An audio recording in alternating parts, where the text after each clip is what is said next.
Games have gone particularly well. Obviously, you miss him for clear reasons. What do you think the difference was tonight, though, in the play on the floor? I don't know.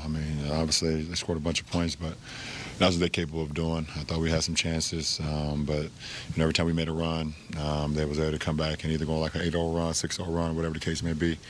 We got it down as close to 10 in that fourth quarter, and then boom, boom, boom, league kind of went back up. But I suppose the record reflects that you've had some clear positive moments and some clear negative moments this year, right? Kind of going back and forth. What do you have to do going into these next two, New York, Boston, a couple tough games to find that the positive side of it? Let's play our game, try to be better in transition. Try not to turn the ball over for pick sixes. Those are hard to recover from. Obviously we got two really, really damn good teams, coming up, especially obviously Boston at home. I think they only lost one home game, so we just got to be better. The circumstances of the second night of a back-to-back, travel and no AD certainly are things that do factor into the game. Did you feel like that aside, though, your guys' kind of togetherness and effort was where it should have been tonight? In a win? In what? In your effort. In what quarter? I'm sorry, I didn't hear you. No, I thought you said. Tonight, oh, tonight. At times it wasn't, but that's our record. Yeah. It is what it is. 37 minutes last night, 36 tonight. Do you think the fans appreciate what you're doing at 39 years old? And how hard is it for you to still play at your level? I don't really get involved in that or the thought process of that. I just try when I'm healthy enough to go out there and play. I just try to perform at a high level, help my teammates do great things on the floor, try to be productive, and win, lose, or draw, be satisfied with the way I approach the game. So that's all I can ask for myself. What's the best way for you guys to be connected on defense when AD's not in there? As difficult as that may be?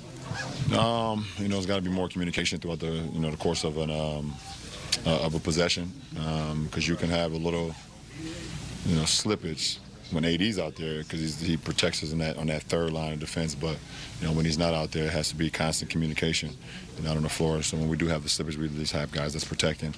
But also AD does a great job with defensive rebounding. There's times tonight where we were getting really good stops, but we either couldn't clean glass or the ball or go off our hands out of bounds. They still have the possession. So free throw shooting tonight was not very good. Yeah, that started with me though. I was asked from the free throw line last two games, so I got to be better. It starts with me. LeBron, team scoring more points this season than any season since 1970. Why do you think there's so much scoring going on right now?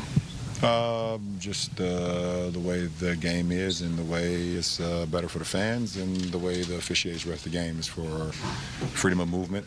It's the same way of why do we see so many passing yards in the NFL. It's the same thing. As good as the Knicks and the Celtics are, this group, you guys have had some big stages this year where you played well, and those are two arenas, so there's always energy there. Do you feel like you guys could put it together and look a lot different? We could, on any given night, beat any team in the NBA. And then on any given night, we get our ass kicked by any team in the NBA. That's just what's our record? One game under 500. Under 500? One game under 500. Yeah, what, 24-25? That's where we are. Last question. Brian, you guys are coach staying on the road for the next couple of games. Big matchup against Boston, big matchup against the Knicks. What would your message be to your teammate, and what can you do yourself, to get picked back on the winning side of things? I don't have any message for my teammates. Just go out and do your job. I'm not yet. Appreciate it. Way to cut me off because I was about to go. These high-scoring games. You like it? I don't know. I think it's just the way the game is played. You can say the same about the NFL. Where you're seeing more and more 400-yard games by quarterbacks. Quarterbacks throwing 4,000 yards, 4,500 yards in a season. So, just the evolution of the game and the way the game is played and the way the game is reffed, the way the game is how the game is played today. So, it works in both leagues. LeBron, you guys have had 9 straight games now with 27 or more assists. What does it say about the continuity on the offensive end? And does it feel more in rhythm, more in flow on that side of the basketball? Yeah, we're just playing the right way, Just playing the right way.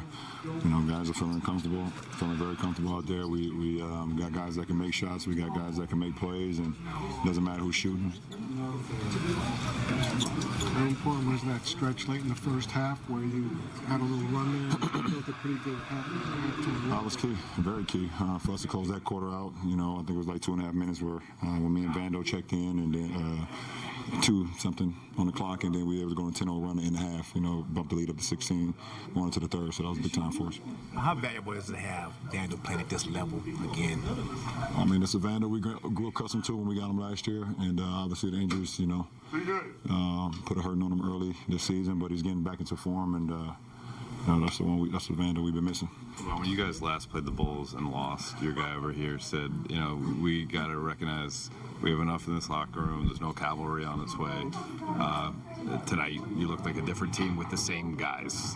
Has there been something that has clicked with this group in terms of unlocking what you can be? I don't know. I mean, we got to play more games, continue to log the minutes.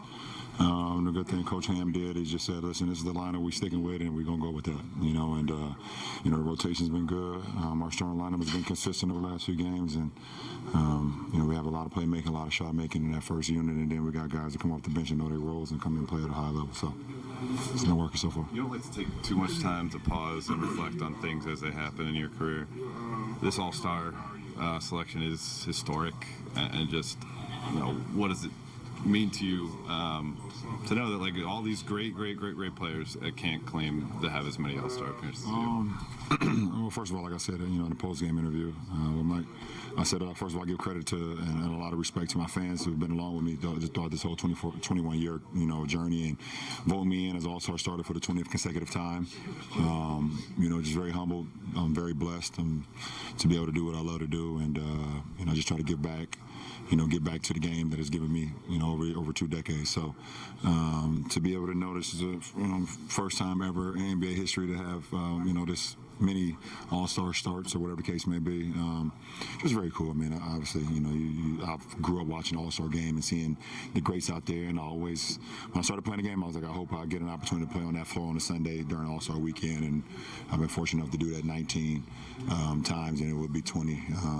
You know, coming up in 2 weeks. So it's pretty cool. Perspective is tough to gain while you're still doing it, but the fact that you've done it 20 times now, and just what that says alone about each year, kind of in the consistency, you know, how does that hit you just in the way that, you know, it's not that you just played 20 years at a high level, but to be actually recognized as an All-Star? I mean, I've exceeded expectations of my career, so I mean, it's just humbling, and it's very cool to be able to continue to have accomplishments throughout your career, but I've exceeded anything further than what I ever dreamed about that I would be in the NBA. So, and I did that a long time ago. So, you know, everything else is kind of just like extra credit. I'm very humbled by still being able to play the game that I love and have these accomplishments along the way. We won't see you here for a while. You got a long trip coming up. What do you hope for? What are you expecting? What do you Sleep. I hope I get some good sleep. We play some good basketball as a team. We continue to get better and better. We got some tough opponents, obviously, but rest is going to be important. There's 6 games in 12 days, so that's basically every other day. We have a back-to-back in there, you know, so we got to take care of our bodies and keep our minds fresh. Lengthy homestand you guys just wrapped up. Are you more encouraged by the direction of this team going into this road trip compared to when you guys started the homestand back at the beginning of the month? I don't even remember, to be honest. Today is what is most important. We took care of business now. Head off to Golden State tomorrow, play them on Saturday, and then we take it from there. Last question. Thank you. Looking for his shots, and we're also trying to find him in breaks and in a half-court situation where guys are leaving him, and he's just letting it fly. He's in a really good rhythm, like you said. Another teammate, Jared Vanderbilt, comes in at the end of the second half, big 10-0 run. He seems to be getting more back to that full health. You've talked about it before with the foot he had earlier. It's hard to play like that. What does he give you? What element does he add? You know, Vandal brings a level of defensive intensity that we miss when he's out.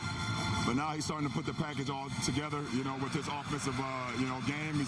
He's reading when guys are, doubling him off of him. You know, he's playing in the pocket. He's finishing around the rim. You know, he even gave us a across the lane right hand layup that we haven't seen. So, that was big time. All right, you're about to go on a 6-game, 12-day trip, Grammy trip. You've been on a lot of long NBA trips. So what's the key from a team standpoint coming together for something like this? Take one game at a time, We've been playing some good basketball as of late, but just take one game at a time and figure out the rest. Last one for you. You're named a starter to the All-Star game, NBA record, 20th time. Can you just try to put that into context to be amongst, well, not amongst the best, but right up at the top of the league for that long and to pass Kareem? How do you think that hits you? I'm just very gifted, very blessed, very humbled, and I want to thank, obviously, the fans for voting me in as NBA All-Star starter for the 20th time, and 20th consecutive time, and it means a lot to me. I just try to come out here, put in the work, and then let the work pay off on a game-to-game basis, and, hopefully I can continue to make my fans proud that allows me to be on such a stage, so it's always an honor. Probably should have been an All-Star the first year, though. Were you still a little mad about that one? It made me stronger going into year 2, and it let me know that, even though as good as the first half I had my rookie year, I needed to put in some more work. So, I was blessed to not make it my first year because it definitely put me in a position where I needed to know I need to go harder. Makes sense. Appreciate it. I appreciate it. Again, congratulations again to LeBron James.